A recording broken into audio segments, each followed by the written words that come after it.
Early October 2007. The CAGC is holding its 4th annual signature event. Seismic in Motion.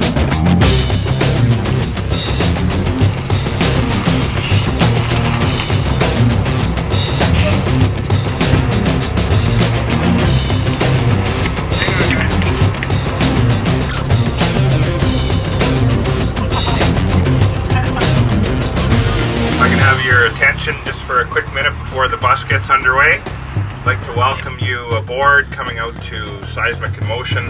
150 students from 3 schools.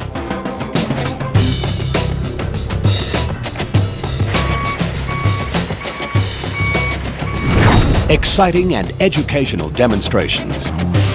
Donate their people, time, and effort to make it a success. Unique learning experiences.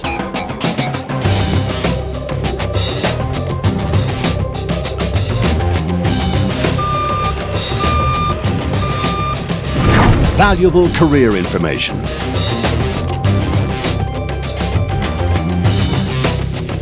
Educational excellence through industry and academic partnerships.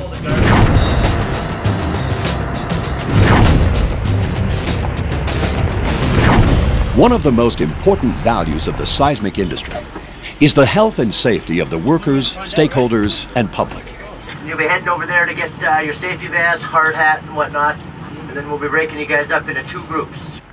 The CAGC incorporates safety into every aspect of their action-packed one-day field trip called Seismic in Motion. Once the students arrive on site, they're equipped with the appropriate personal protective equipment, including reflective safety vests, safety glasses, hard hats, and ear protection.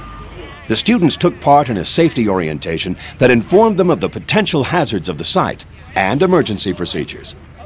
Students were advised to dress appropriately for an outdoor environment and the possibility of changing weather, which for the trip on Thursday proved to be good advice.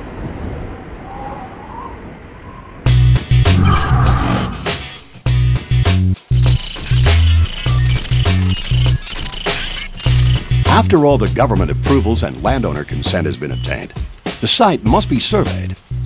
Our Seismic in Motion survey experts demonstrated the advanced technology used to prepare the area for exploration by marking shutouts, which are zones where we are restricted from, and marking all potential on-site hazards. Why do you think you'd have to stay 180 meters away from a cement or a concrete foundation with a seismic shot hole? So you don't damage the foundation. The students were shown orthophoto maps and light detection and ranging data, commonly referred to as LiDAR. Used in conjunction with highly accurate global positioning satellite equipment or inertial navigation survey instruments, experts position and survey the lines. This unit here is called an INS pack, which stands for Inertial Navigation System. You're looking at about 400,000 for one of these. Students were challenged to estimate the distance of a faraway target. Off to the left of that, there's a flag rolling in the river.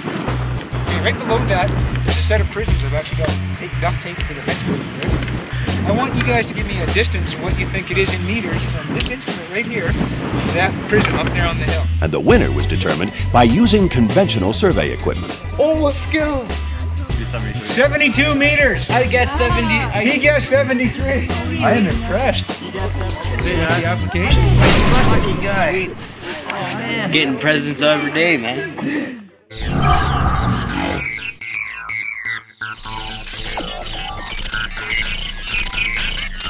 The next phase of the seismic process is called line clearing, a process which uses mechanical equipment or chainsaws to clear a narrow trail in order to make passage for equipment and workers. Students saw firsthand how the geophysical industry has become much more environmentally conscious, demonstrated by the increased use of equipment called mulchers, which mulch timber to create a narrow path through the forest. This is awesome. So much fun. I should be in English right now. This is much better.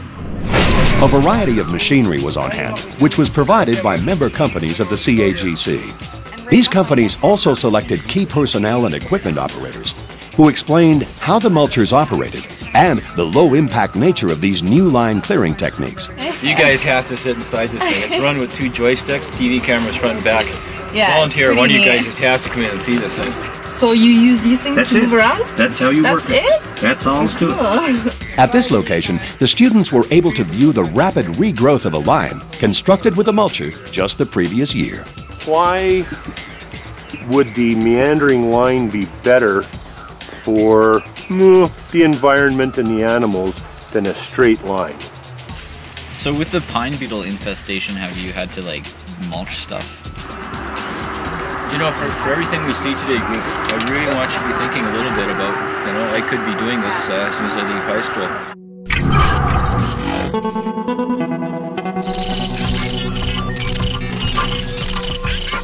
Students were escorted to the drilling area, where they were shown how seismic shot holes are prepared. The contractors provided a variety of drills for the students to see.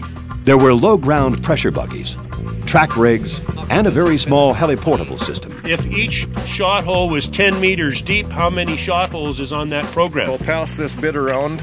The students were allowed to handle real drill bits and observe at close range air hammer drill demonstration, whereby the drill bit hammered a path into an exposed boulder.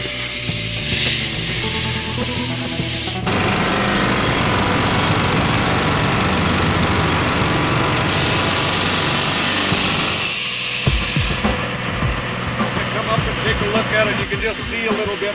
Normally, if you were on the job and you saw that rock there, you wouldn't really drill right on the rock. That was awesome. It's pretty wicked. Everything was just spewing out of the rocks. Local media was on hand to interview students regarding their opinions of the event and their future career plans. Like, have you ever thought possibly of a career in seismic before today? Yeah, for sure.